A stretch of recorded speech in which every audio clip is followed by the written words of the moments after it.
You're listening to the Kilcullen Diary Podcasts, stories in sound from a village grown bigger.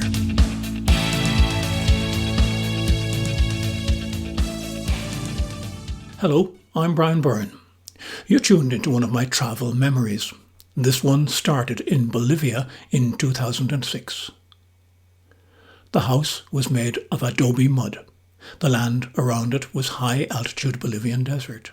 From all I'd seen in previous days, the owner likely eked out a very subsistence existence.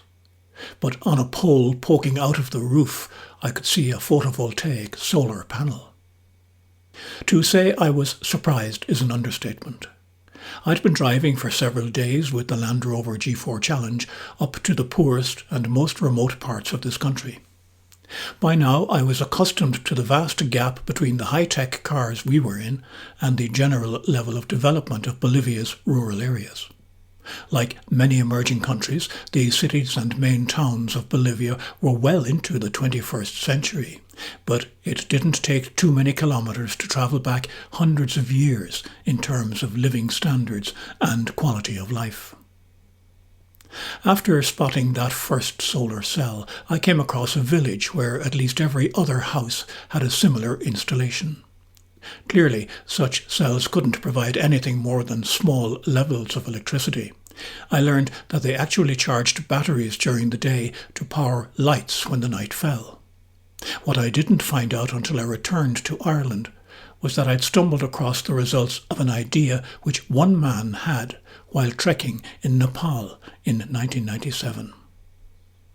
Many of us are hit by ideas in various circumstances, but Dr. Dave Irvine Halliday had the vision, the expertise and the conviction to see his through. As a result, people throughout the poorest parts of Asia, Africa, the Middle East and Latin America have light in their homes today. Affordable light, light that doesn't pollute the environment, and light that helps to give families a chance to study their way out of poverty. Irvine Halliday's light bulb moment happened at a small school in Nepal, which had a sign outside asking foreign travellers to come in and teach something. As a teacher of electrical engineering at the University of Calgary in Canada, it was a sign he couldn't ignore. But he was immediately struck by how dark it was inside the little schoolroom. He realised that any education provided there was going to be drastically limited by the availability of lighting. However generated, energy for light costs money.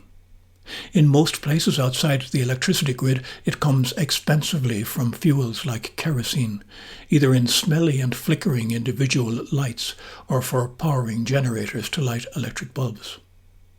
And the poverty paradox is that those who have to spend the most on power and light are always the ones who can least afford it.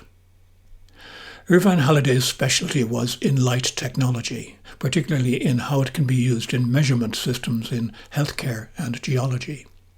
But after he returned to Calgary, he used his spare time, all his family savings, and reportedly maxed his credit cards to develop an affordable lighting system using white light emitting diodes, WLEDs, and a pedal-powered charger to power their batteries. In 1999, he and his wife Jenny and their son Gregor went back to Nepal to install the first trial units. A year later, 4 full villages were equipped with the systems. Today, through the Light Up the World Foundation that he set up, Irvine Halliday's dream has already been realised in 26 countries and in many, many thousands of third world homes. A full village can have lighting for the same amount of electric power required to run a standard 100-watt bulb in the Western world. The running costs of a typical LED setup are 70 times cheaper than those of a single kerosene lamp, and provide illumination that is 7 times better. And it doesn't have the kerosene downsides of smell, health dangers, and global warming considerations. These systems are powered in eco-friendly ways. The original people pedal power generators have been joined by small, locally built micro-hydroelectric and wind power options, as well as the electrical solar cells that I came across in Bolivia. The use of LED technology even 15 years ago was as yet untapped for most lighting needs in the West, so the Canadian professor's idea had reversed the normal thrust of technology implementation. In one way, that made sense. The concept doesn't envisage a light in every room, as we're used to in the developed world. Illumination of one main living room was usually adequate in the small homes of the areas where the charity was concentrating. The concept also means that less power stations need to be built to meet the growing demand for light in developing countries. Fewer power stations to build means financial resources are available for more pressing needs. And that also trims the global warming emissions from those growing countries. Light Up the World's efforts are supported by various individuals, NGOs and corporations, and the organisation is also a member of the UN Global Village Energy Programme. The cost of providing a typical LED light system under the programme can be as little as $60 per home.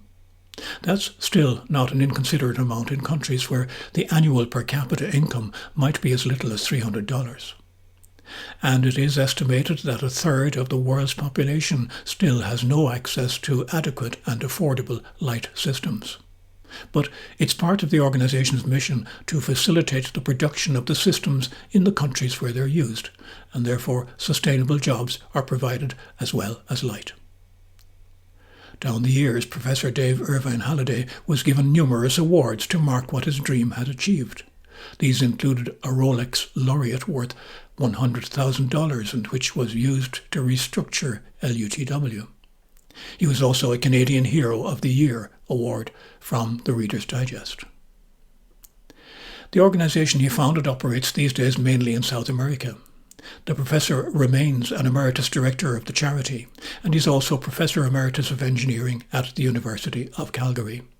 He's not listed as teaching any courses currently, but he is executive chairman of a company in India that develops and manufactures renewable energy products and lighting systems for rural communities in the developing world.